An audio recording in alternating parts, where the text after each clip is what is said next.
السلام علیکم، خیرت سے ہیں؟ وعلیکم السلام سر۔ ٹھیک ہے آپ انشاءاللہ؟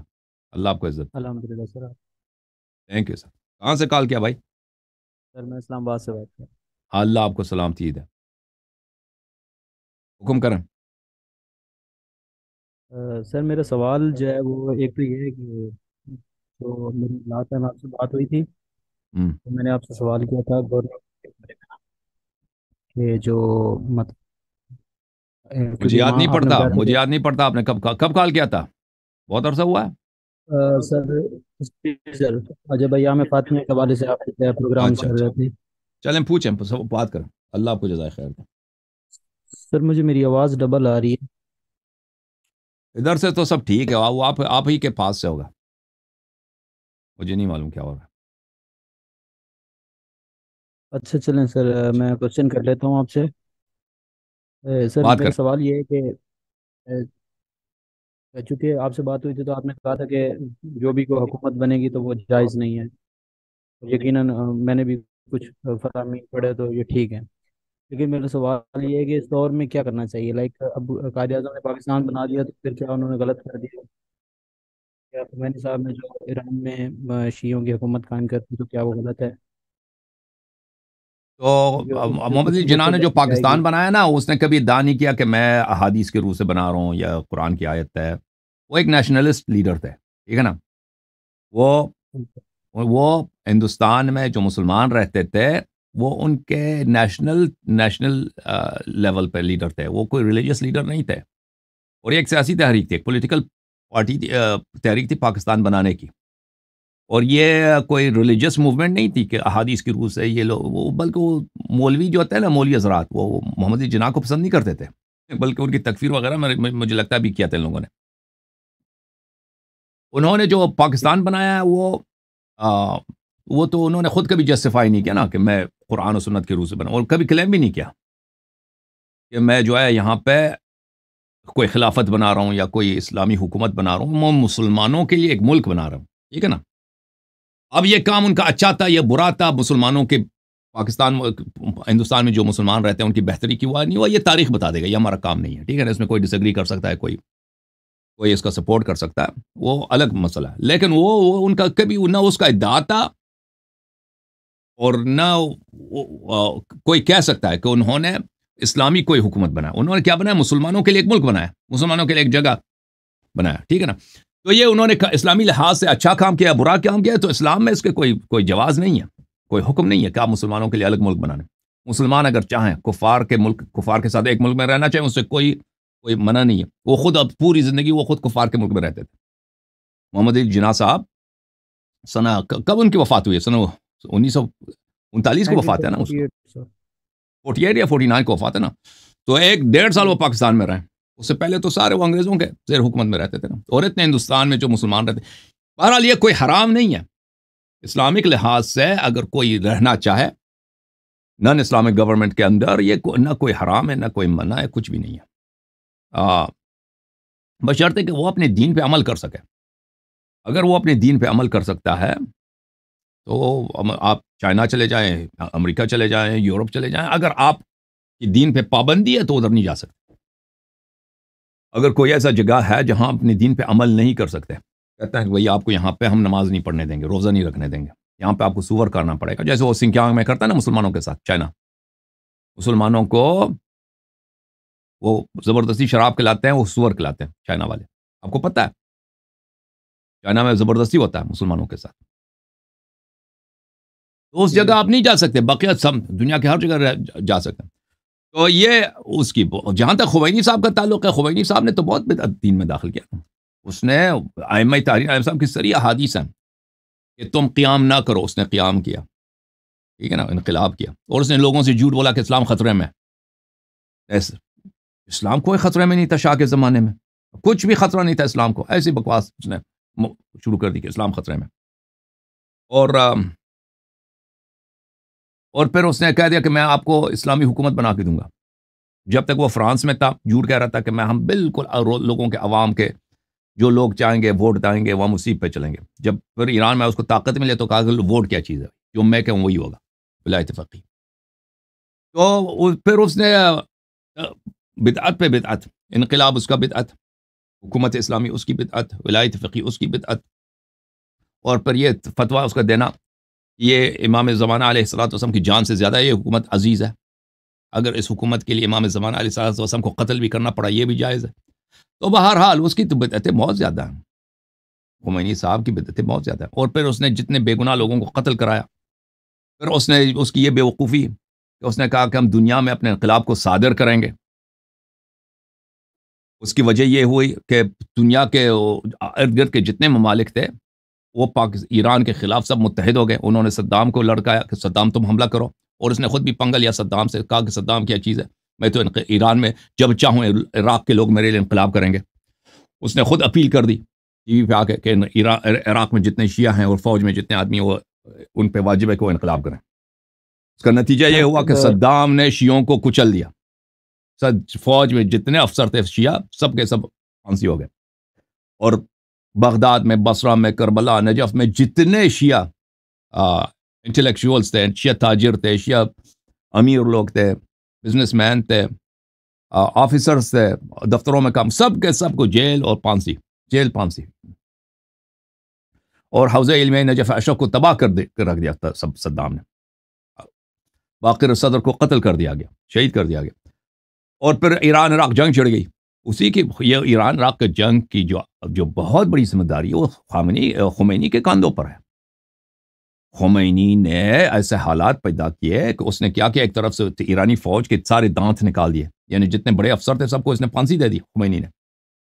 ایرانی فوج بالکل ناکارہ ہو گئی. صدام کو پتہ چل گیا کہ ایرانی فوج اب وہ فوج نہیں ہے، شاہ کے زمانے کا فوج نہیں. اب اگر میں ایران پہ حملہ کروں تو میرا روکنے والا کوئی نہیں، ایک طرف سے. دوسری طرف سے اس نے سب مڈل ایسٹ کے جتنے ممالک تھے ان کو کہہ دیا کہ میں یہاں پہ بھی انقلاب کرا دوں گا. تو ان لوگوں نے کیا کہا، صدام سے کہا کہ جتنا خرچہ آتا ہے خرچہ ہم دیں گے، تم حملہ کرو. الٹے سے پھر اس نے یہ بھی مزید کیا کہ امریکی سفارتخانے پہ بھی اس نے قبضہ کر لیا. اور امریکہ جس نے اس کا سپورٹ کیا تھا، یہ تو پاگل ہو گیا تھا یہ خمینی.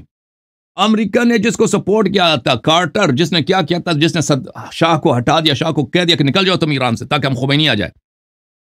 لوگ یہ سمجھتے ہیں کہ خمینی اپنے زور سے ایران میں آیا ہے. خمینی امریکہ کے تعاون سے ایران میں آیا تھا. لوگ ایرانی تاریخ کو نہیں جانتے، انقلاب کی تاریخ کو. اس کے سفارت خانے پہ حملہ کیا، اور پھر اس کا نتیجہ یہ ہوا کہ امریکہ نے صدام کا سائڈ لے لیا. امریکہ شروع میں صدام کے طرف نہیں تھا.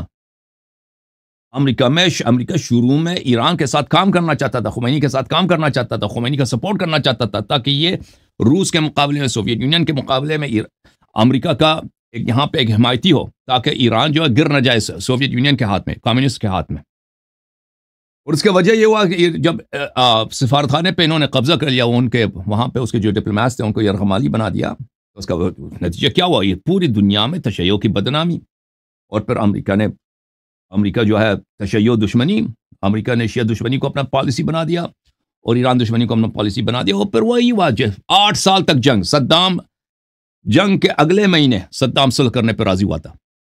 اور یہ جن لوگوں کو یاد ہے 80s میں، وہ آپ تاریخ پڑھیں، صدام بار بار کہہ رہا تھا کہ ہم صلح کرنے کے لیے تیار ہیں. پورا عالم اسلام ڈیلیگیشنز پہ ڈیلیگیشنز آتے تھے، یو این کے ڈیلیگیشنز آتے تھے کہ یہاں پہ صلح کرایا جائے. صرف اور جو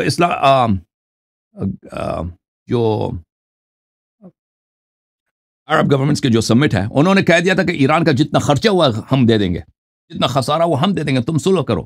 خمینی نے کہا نہیں، میں نے تو پورے عراق پہ قبضہ کرنا ہے، اور عراق کے بعد میں نے وہ اسرائیل کے ساتھ جنگ لڑنا ہے. یہ تو اسرائیل کا راستہ ہے ہمارا، یہاں سے یہ تو اسرائیل کا روڈ ہے، فلسطین کو ہم نے آزاد کرنا ہے. 8 سال تک اس نے بلا وجہ جنگ جاری رکھا، اور دونوں طرف سے شیعہ قتل ہو رہے تھے. صدام جو ہے کرکوک کے نوجوانوں کو، یا موصل کے نوجوانوں کو، یا تکریت کے نوجوانوں کو محاذ جنگ پہ نہیں بیچتا تھا. وہ سب کربلا نجف کے لڑکے ہوتے تھے جو ایران کے ساتھ لڑتے تھے. عراقی فوج کے ایڈوانسڈ لائنز میں شیعہ لڑکے ہوتے تھے، بصرہ کے لڑکے ہوتے تھے، جنوب کے لڑکے ہوتے تھے. اور یہ اس کا نتیجہ یہ ہوا کہ دونوں طرف سے لاکھوں کے لاکھ شیعہ مارے گئے. تو یہ خمینی نے جو کیا ہے نا، یہ تاریخ تشیع میں ایک بہت ہی سیاہ چیپٹر ہے، بہت ہی سیاہ چیپٹر ہے. یعنی عصر غیبت میں آپ دیکھیں امام عصر علیہ السلام سے کہ غیبت سے لے کر آج تک جتنا خمینی کے کالے کرتوت ہیں تشیع کے عالم میں، اتنا بڑا جس نے سانحہ خمینی کا انقلاب ہے، یہ بعد میں آپ لوگ جا کے دیکھیں گے، جو لوگ اس کو اسٹڈی کریں گے ان کو پتہ چلے گا جتنا ڈیمیج خمینی نے تشیع کو کیا، اور جتنا اس نے ہیلپ کیا وہابیت کو۔ خمینی کی وجہ سے پوری دنیا وہابیت کے یار بن گئے، اور سعودی عرب کی گورنمنٹ بھی وہابی ملاز کی اتنا سپورٹ نہیں کرتا تھا انقلاب ایران سے پہلے۔ انقلاب ایران کے بعد انہوں نے ڈالر برسانے شروع کر دیے تکفیری گروہوں پر اور وہابی انسٹیٹیوشنز پر۔ اس کا نتیجہ کیا ہوا؟ تشیع بہت ضعیف اور وہابیت پوری اب پاکستان میں آپ اپنے بزرگوں سے پوچھیں، بھٹو کے زمانے میں وہابیت بہت کمزور، ملاز مدارس بہت کم تھے پاکستان میں بھٹو کے زمانے میں۔ یہ بعد میں انقلاب ایران کے بعد ان پہ انویسٹمنٹ ہوئی ہے، یہ بہت زیادہ تعداد میں آ گئے، ان کی بہت بڑی تعداد بن گئی ہے، اور انٹائی شیعہ جماعتیں پاکستان میں بالکل نہیں ہوتی تھی انقلاب ایران سے پہلے۔ بہرحال یہ باتیں ہیں بھائی، ٹھیک ہے نا۔ یہ بھی ہے کہ میں نے یہ بھی پڑھا تھا کہ انہوں نے کوئی جو بچے تھے ان کو جب یہ ایران عراق وار تھی تو بچوں کے ہاتھ میں کیز دی تھی اور ان کو مائنز پہ بھی دوڑایا تھا۔ میں نے یہ خود بھی وہ تو عام چیز ہے بھائی، تو لوگ تو خمینی کو تو گارڈ سمجھتے تھے نا۔ ابھی جو آپ کے پاکستانی بیوقوف لڑکے ہیں نا، ان کو وہ برین واشڈ ہیں، وہ بیوقوف ہیں، وہ کیا سمجھتے ہیں؟ کہتے ہیں خامنئی ان کا بھگوان ہے۔ تم اگر کہہ دو خامنئی کو فلان چیز نہیں آتا تو ان کو غصہ آ جاتا ہے، وہ آپ کو گالی دے دیتے ہیں، ٹھیک ہے نا۔ تو اس زمانے میں خمینی بہت کیرزمیٹک، یہ خامنئی کچھ بھی نہیں ہے خمینی کے مقابلے میں۔ خمینی یعنی بھگوان، خمینی یعنی اللہ، ایسا تھا خمینی اپنے زمانے میں۔ خمینی اگر کہتا تھا کہ تم مر جاؤ، سب لوگ مر جاتے تھے، سانس لینا بند کر دیتے۔ خمینی نے کہا سانس لینا حرام ہے، ایسا اس کا قبضہ تھا لوگوں پر۔ خمینی ایسا چیز تھا، وہ اس نے ایسے لوگوں کو مسحور بنایا، کیونکہ لوگوں کو اسلام سے، ائمہ طاہرین علیہ السلام سے محبت تھی، اور لوگ سمجھتے تھے، اور لوگوں کو نہیں پتا تھا کہ علماء بھی فراڈی ہو سکتے ہیں، مراجع بھی فراڈی ہو سکتے ہیں، یہ بھی خراب ہو سکتے ہیں۔ لوگوں نے تو دیکھا نہیں تھا، بیچارے لوگوں نے۔ خمینی سے پہلے مراجع کہاں پہ تھے؟ نجف میں تھے، قم میں تھے، کسی کی ان سے ملاقات ہی نہیں ہوتی تھی، صرف آیت اللہ حکیم کا یا آیت اللہ صاحب حسن اصفہانی کا لوگوں نے کبھی پکچر دیکھا تھا، اپنے گھر میں لگایا تھا۔ تو لوگوں کی بڑی عقیدت تھی ان لوگوں سے، مولویوں سے، مجتہدین سے، تو اس کو واقعا نائب امام سمجھتے تھے، امام حسین علیہ السلام کا نائب سمجھتے تھے اس کو۔ تو اس لیے اس کا بہت ہی گرفت تھا اس زمانے میں۔ جی ہاں، بالکل وہ لڑکوں سے کہتے تھے کہ یہاں پہ مائن فیلڈ ہے، اس کو کلیئر کرنا ہے، ٹائم نہیں ہمارے پاس، تو والنٹیئرز چاہیے۔ تو لوگ دوڑتے تھے مائن فیلڈز پہ، دوڑتے تھے، بالکل وہ لوگوں نے بڑی قربانی دیا، ایرانی قوم نے اس انقلاب کے لیے بہت قربانی دی ہے۔ ابھی جو ہے نا وہ سب بچتا رہے ہیں، وہی لوگ جو 40 سال پہلے شاہ کے زمانے میں جو پلے بڑے لوگ تھے، جن کا اسلام سے عقیدت تھا، وہی لوگ ان میں سے کچھ ابھی زندہ ہیں۔ وہ سب لوگ معافی مانگ رہے ہیں اپنے نوجوانوں سے کہ ہم نے غلطی کی تھی کہ خمینی کا ہم نے سپورٹ کیا تھا۔ اور جو ابھی نئی نسل ہے وہ بہت مختلف ہے ایران میں۔ ابھی اللہ جانتا ہے کہ مجھے ہمیشہ میں ایران والے تو میرے بہت دیکھنے والے، اب تو میں اتنا فارسی میں پروگرام نہیں کرتا، لیکن وہ تعلقات تو بہت ہیں میرے، وہاں سے مجھے بہت سارے میسیجز آتے ہیں کہ کہتے ہیں کہ ہم کیا کریں، ہم جہاں بھی جاتے ہیں ہمارے رشتہ دار سب مولیوں کو نہیں، ائمہ اطہار علیہ السلام کو گالی دیتے ہیں لوگ، کیونکہ ان مولیوں نے اتنے اسلام کی بدنامی کیا ہے، تشیع اہل بیت علیہ السلام کی اتنی بدنامی کیا، لوگ سمجھتے ہیں کہ بس یہی ہے اسلام کو، یہی ائمہ کی حکومت یہی ہے، ان کے امام بھی اسی طرح تھے۔ اللہ جانتا، میں جھوٹ نہیں کہتا، لوگ مجھے بہت اتنے میسیجز اتنے آتے ہیں کہ بے حساب، ہم کیا کریں، ہمارے رشتہ دار گالی دیتے ہیں ائمہ علیہ، ایسے لوگوں میں ہم رہتے ہیں، ہم ان کے ساتھ برتاؤ کیسے کریں، ٹھیک ہے نا۔ اب دیکھیں خمینی اور خامنئی نے 45 سال میں تشیع کے ساتھ کیا جو تشیع کا گڑھ تھا جو ملک ایران، اس کو ایسا حالت یہ ہوئی ہے کہ اس کے وہاں پہ دیکھیں شاہ کے زمانے میں ابھی میں نے ایک سروے آیا تھا ایران کے اپنی گورنمنٹ آفیشل سروے، ایران میں جو ہے 70,000 شیعہ مسجد ہیں، اس میں سے صرف 20,000 کھلے ہیں، باقی سب مساجد بند پڑے ہیں، کوئی نماز پڑھنے آتا ہی نہیں۔ وہ 20,000 کھلے ہیں نا، اس میں نمازی بھی بہت کم ہے، لوگ نماز وغیرہ بالکل سب سلسلہ ہی بند ہے، تو حالت بہت خراب ہے ایران کی۔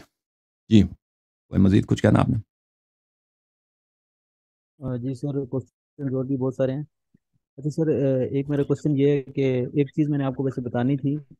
میں نے ایک ویڈیو دیکھی تھی، اس میں وہ دکھا رہے تھے کوئی این جی او ٹائپ تھی، وہ عراق کے اندر کوئی کام کر رہے تھے تو وہ. اچھا میرا کوشچن یہ ہے کہ یہ جو ہوتا ہے یہ کوئی آخری حل ہوتا ہے یا یہ آپ کسی ٹائم بھی کر سکتے ہیں؟ کیونکہ میں نے وہ ویڈیو دیکھی تھی، اس میں وہ دکھا کوئی رہے تھے کیونکہ عراق میں جو ہے وہ یہ چیز رائج ہے، تو وہ وہاں پہ جو ہے اسلام نے، وہ لوگ جو ہیں وہ دیکھیں پیسے اسلام رسول اللہ لیتے ہیں صلی اللہ اور علیہ جو یہاں وسلم سے نے ٹورسٹ جنسی آتے ہیں. تعلقات کو بڑا ایزی بنایا، ٹھیک ہے نا. اس طرح جو کلچر میں ہے مسلمانوں کے ہاں کہ لڑکوں کے ساتھ کرتے ہیں، عورتوں کے ساتھ یہ پابندی ہے. لڑکوں کے ساتھ تو ان کا سب کچھ مولیوں کا چلتا ہے نا. یہ اسلام کا طریقہ کار نہیں، اسلام نے اس کو ایزی بنایا. یہ it's an easy thing to do. لیکن وہ اب مسلمانوں کے کلچر سے وہ بہت دور ہے.